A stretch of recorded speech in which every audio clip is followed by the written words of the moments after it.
Assalamualaikum dan salam sejahtera. Anda bersama saya Ehsan Dahlia dan ini agenda awani. Seramai 500,257 pencari kerja telah berjaya mendapat peluang pekerjaan melalui 27 inisiatif yang dilaksanakan oleh kerajaan setakat 3 Disember lalu. Bagaimanapun, satu dapatan menyatakan dalam tahun 2020 hanya 16.4% daripada penduduk Malaysia memiliki kelayakan pendidikan tinggi dan Malaysia masih jauh purata untuk negara maju.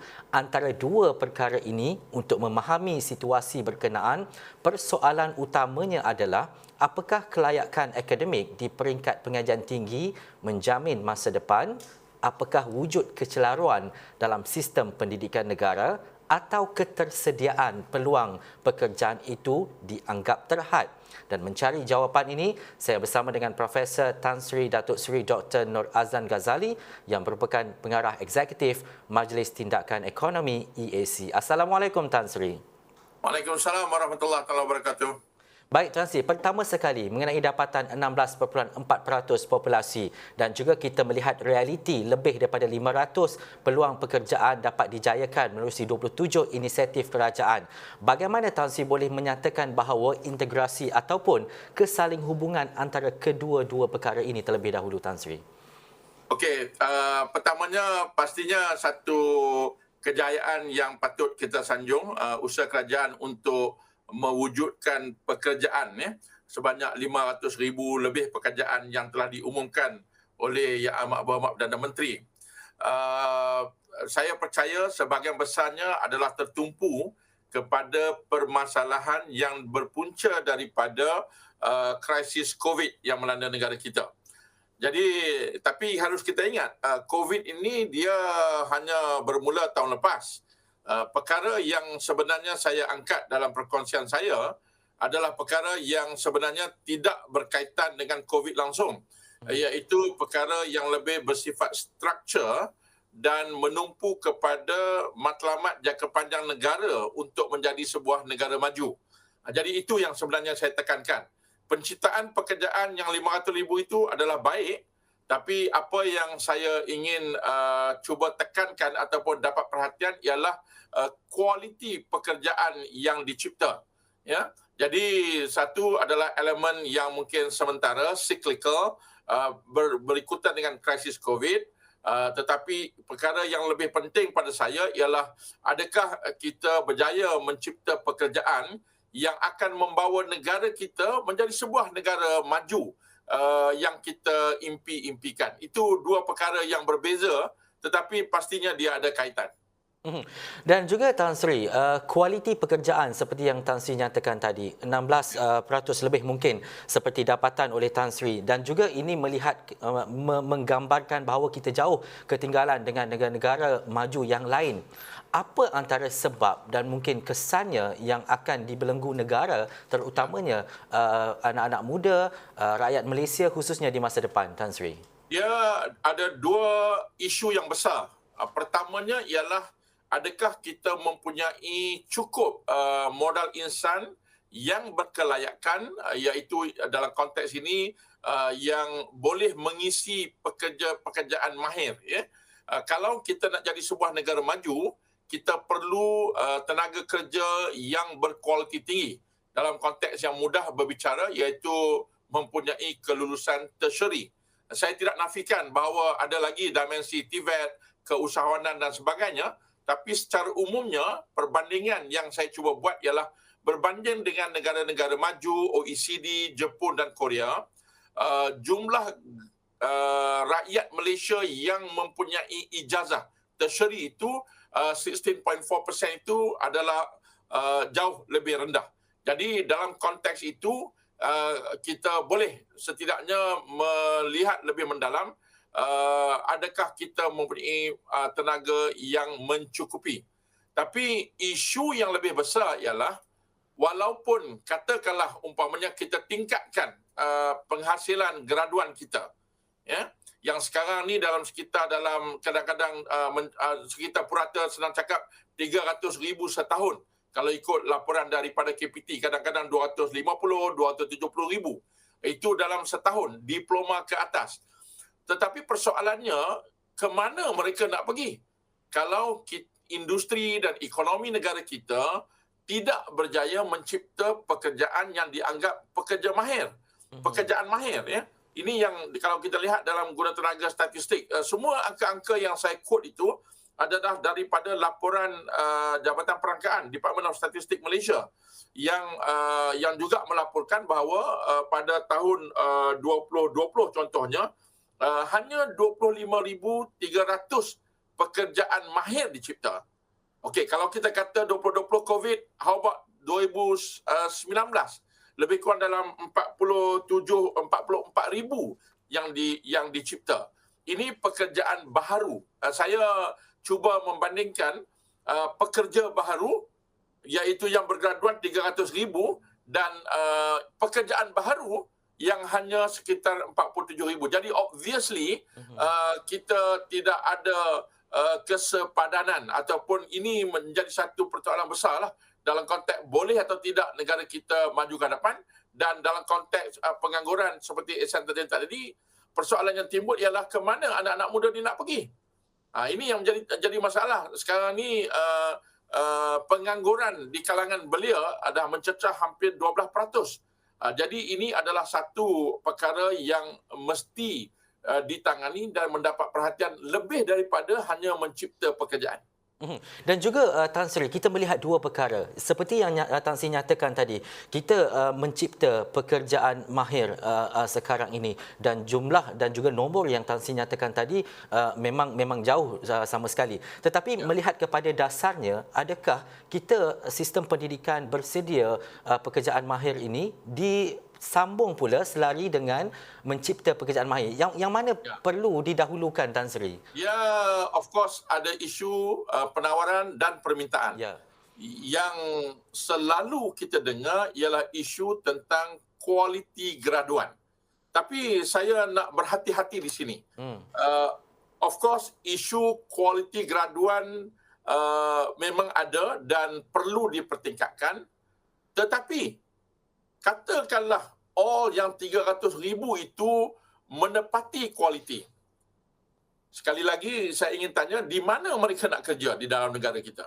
Jadi maksudnya saya tidak menafikan bahawa adanya ruang dan keperluan untuk meningkatkan kualiti supaya mereka menjadi industry ready, mempunyai kemahiran yang lebih baik, keupayaan kompetensi yang lebih baik. Itu for sure sesuatu perkara yang kita ambil.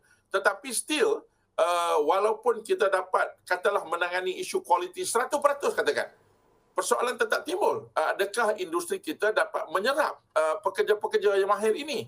Ataupun seperti yang dilaporkan oleh Department of Statistic, sekitar 1.36 juta rakyat Malaysia yang memiliki ijazah di dalam labor force kini bekerja di dalam pekerjaan yang tidak menepati kelayakan mereka.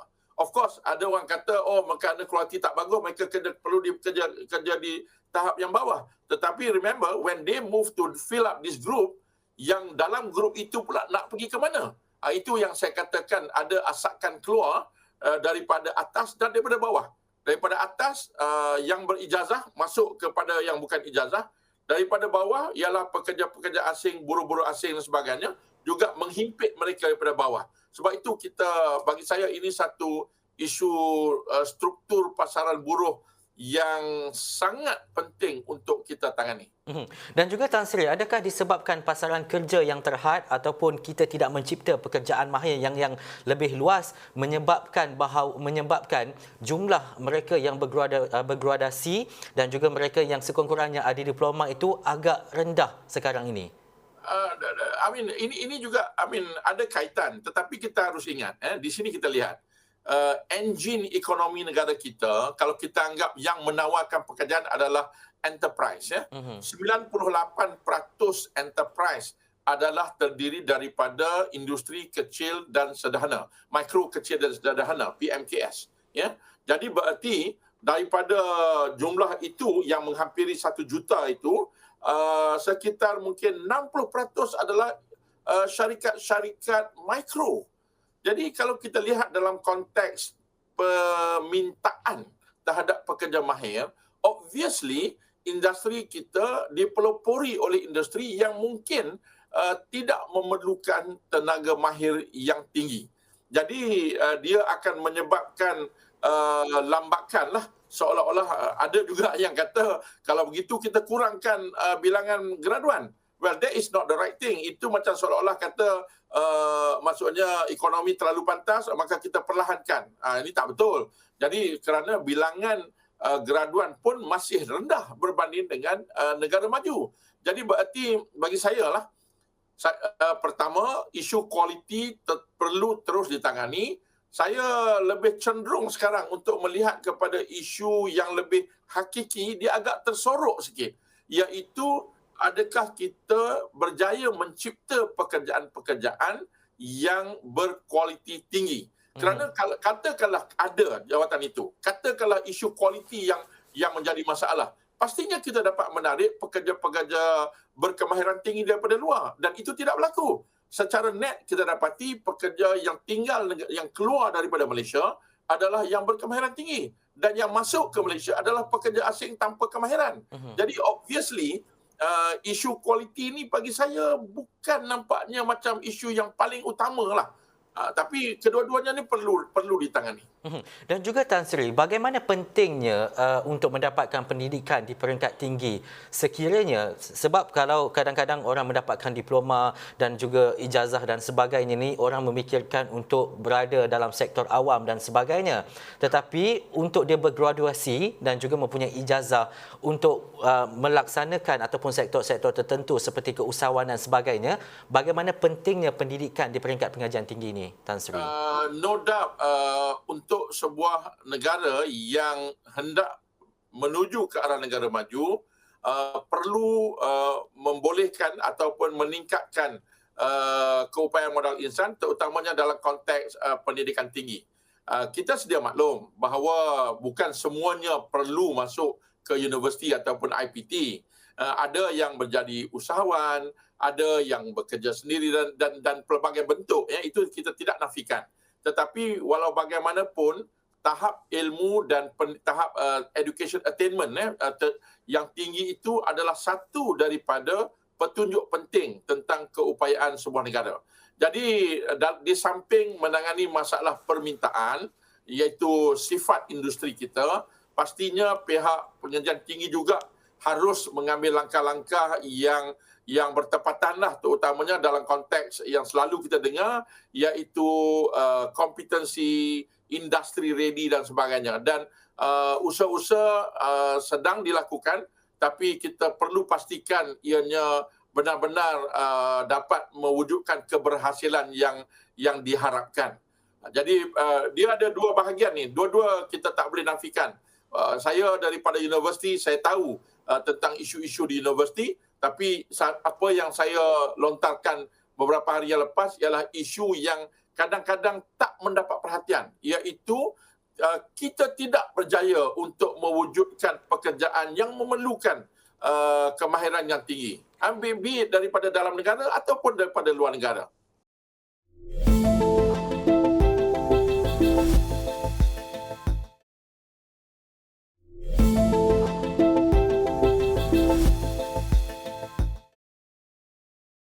Yang sektor-sektor relevan yang seperti Tan Sri nyatakan tadi itu apa mungkin contohnya antara peluang pekerjaan mahir yang perlu kita wujudkan dalam tempoh tahun-tahun ke depan ini? Dia sebenarnya dalam konteks pembangunan ekonomi, saya lebih cenderung untuk menyatakan bahawa semua sektor memerlukan peningkatan di dalam kemahiran. Ini dalam angka tunjuk ekonomi kita panggil complexity. Sejauh mana dia sektor itu menggunakan teknologi tinggi. Kan saya baru keluar daripada perbincangan berkenaan dengan sektor pertanian, sektor perikanan. Mungkin ramai yang kata itu tenaga buruh. Sebenarnya untuk sektor pertanian, sektor perikanan laut dalam dan sebagainya, ini memerlukan aplikasi teknologi yang tinggi. Kita tidak boleh berada di takut lama dengan andaian bahawa ini adalah pure yang selalu kita dengar lah. Dia kata 3D lah, kotor lah dan sebagainya. Tak boleh begitu. Bagi saya semua sektor, termasuk pembinaan, pembinaan kita very labor intensive. Kita tidak, dengan adanya sekarang ni umpamanya kekurangan tenaga buruh asing yang kita tahu sekarang ni, kita tak boleh nak menghasilkan output yang mencukupi daripada sektor daripada kebun umpamanya, daripada sayur-sayuran, ternakan dan sebagainya. Jadi across all lah, more so sektor-sektor yang telah pun kita tahu seperti E&E. Baru-baru ni kami duduk, pejabat saya berbincang dengan industri, syarikat-syarikat multinational. Mereka juga menyatakan bahawa they need thousands more workers yang berkemahiran tinggi. Tapi kita kena ingatlah, MNC ni dia sebenarnya dari segi bilangan dia kecil. 70% rakyat Malaysia bekerja dengan industri PMKS, perusahaan mikro, kecil dan sederhana. Jadi kita perlu perhitungan yang betul. Tumpuan kepada PMKS untuk meningkatkan kompleksiti, kecanggihan aktiviti mereka itu amatlah penting kerana dia menyentuh hampir 70% daripada tenaga kerja dalam negara kita. Kalau tidak, tak boleh. MNC, no doubt. Syarikat multinasional, mereka menggunakan teknologi kita, tetapi jumlah pekerjaan yang mereka sediakan agak terhad. Jadi berarti kita perlu seimbangkan tindakan kita, menyedari bahawa PMKS adalah satu segmen ekonomi yang sangat penting. Kalau mereka tidak mencipta pekerjaan mahir, maka kita akan berhadapan, tu yang saya kata bercabang masalah akan timbul selepas ini. Dan juga Tan Sri, kita nak melihat kepada kesediaan industri seperti yang Tan Sri nyatakan tadi. Bila kita cakap kesediaan industri ini, mungkin ada beberapa perkara untuk kita lihat, iaitu kemahiran tinggi, kos juga tinggi, bayaran gaji juga tinggi. Apa komen Tan Sri? Dia memang betul. Pertamanya, peralihan negara menjadi sebuah negara maju dan berpendapatan tinggi bukanlah bererti kita boleh duduk senang lenang di rumah. Itu satu. Keduanya, banyak juga daripada corak kehidupan negara kita yang perlu berubah.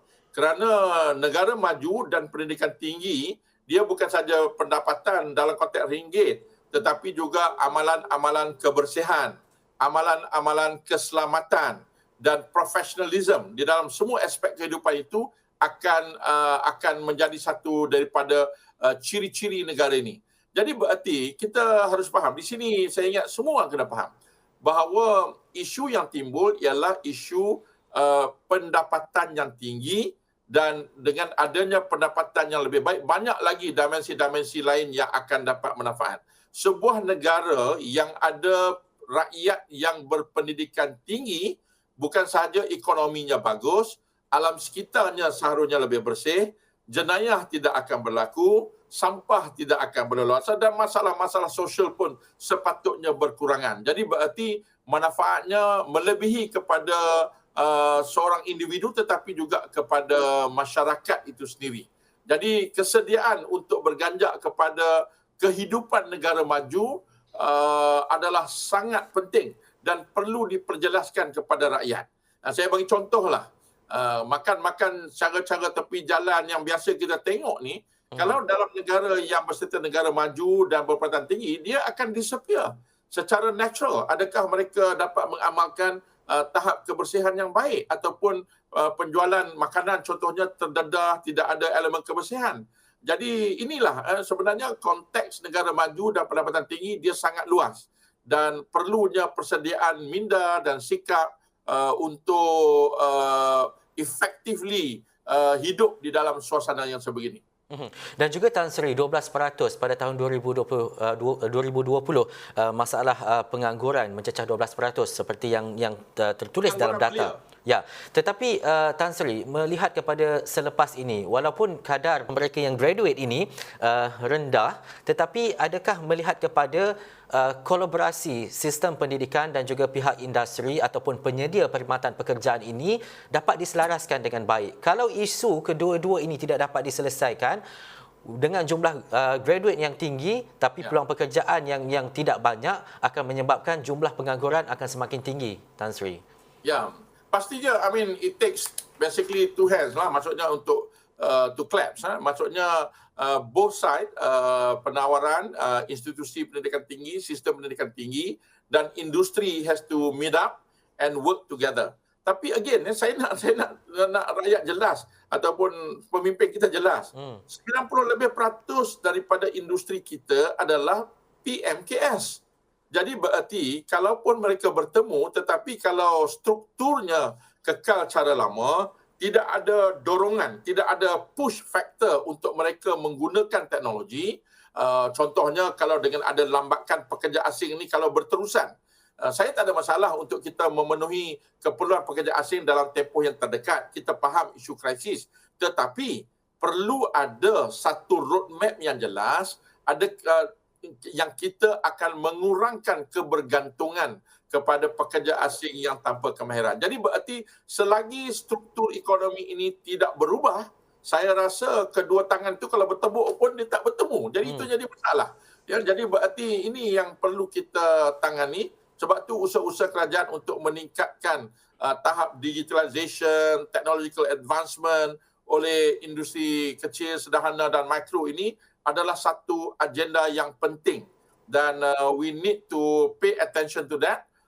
Dan termasuk juga sektor pertanian, nelayan dan sebagainya. Jadi all aspect of those economic activities memerlukan anjakan dari segi the real side of the industry lah. Bagaimana Tan Sri melihat kepada graduan Malaysia yang mungkin mendapatkan peluang yang lebih luas di luar negara, terutamanya dari segi kemahiran-kemahiran tertentu? Dia kalau kita lihat fenomena di dua buah negara, di India dan di negara China. Ini of course negara ini mungkin tidaklah comparable sangat kepada kita, tetapi dua negara yang besar yang penduduknya ramai, bila mana ekonomi tidak berupaya, ini pada tahun 80-an 90-an ya, tidak berupaya, maka sendirinya kita akan lihat berlakunya aliran keluar tenaga mahir. Dan di Malaysia, laporan Bank Dunia, Malaysian Economic Monitor, tak salah saya dalam tahun 2016 begitu, ada laporan khusus menyatakan bahawa in-net yang keluar daripada Malaysia adalah tenaga mahir. Jadi berarti dengan keterbukaan ekonomi, dengan kesediaan rakyat Malaysia untuk bekerja di luar negara dan juga all the kemudahan teknologi, this thing akan berlaku. Saya rasa kalau kita tidak dapat menyediakan pekerjaan, pastinya tenaga mahir ini akan mula mencari di mana dia nak pergi. Dia akan mencari jalan itu. Dan of course talented people yang terasa bahawa mereka tidak dapat mendapat persekitaran dan pulangan yang terbaik di Malaysia, mereka akan mungkin buat keputusan untuk moving out. Tetapi kalau kita tengok di China dan India, apabila ekonomi mereka telah maju dan banyak pekerjaan dicipta, kita nampak balik bahawa diaspora ini dia patah balik. Jadi kita harap, kita tak maulah tunggu nak jadi macam tu, keluar kemudian masuk balik, tak boleh. We hope that from now onward, we can create enough job, we can create the right environment for talented workforce to remain in the country. Saya pernah mengutarakan strategi yang saya panggil PAR, P-A-R. Produce, menghasilkan, attract, menarik, dan retain, mengekalkan. Jadi 3 aspek ni, produce, attract and retain, tenaga mahir ini adalah satu yang perlu diberi perhatian. Dan it is not just about gaji, kena ingat dia juga melibatkan dari segi persekitaran, kemudahan ICT dan logistik, pengangkutan, keselamatan. Kalau kita banyak jenayah pun pekerja asing yang mahir dia tak mau duduk di Malaysia. Jadi berarti semua ini harus diambil kira untuk menjadikan Malaysia sebagai preferred destination untuk tenaga mahir. Dan juga Tan Sri, akhir sekali, apa akan jadi sekiranya perkara yang kita bincangkan ataupun yang kita berdiskusi ini tidak mendapat perhatian? Pada saya yang pertamanya kita akan kerugian yang sangat besar kerana kita tidak dapat menghasil dan menggunakan tenaga kerja mahir yang kita ada. Seperti yang saya sebut tadi bahawa berkemungkinan sekiranya perkara ini berlarutan, mereka akan maksudnya opted untuk pergi bekerja di luar negara. Itu satu. Tapi yang lebih merisaukan saya ialah apabila rakyat ataupun keseluruhan merasakan bahawa it's not worth it to go to the university. Dia merasakan bahawa pelaburan masa dan tenaga dan wang ringgit untuk mengikuti pengajian tinggi itu tidak menghasilkan pulangan. Ini in economic we call this a return to human capital. Kalau perkara ini berleluasa, maka kesediaan rakyat Malaysia untuk invest in education for themselves tidak akan menurun. Dan apa akibatnya? Akibatnya ialah harapan kita nak menjadi sebuah negara maju berpendapatan tinggi itu mungkin tidak tercapai. 2020 kita dah terlepas. Ini sebenarnya masalah yang 2020, wawasan 2020 bukan digagalkan oleh COVID. Ini digagalkan oleh struktur-struktur ini. COVID itu dia datang tahun lepas saja dengan tahun ni.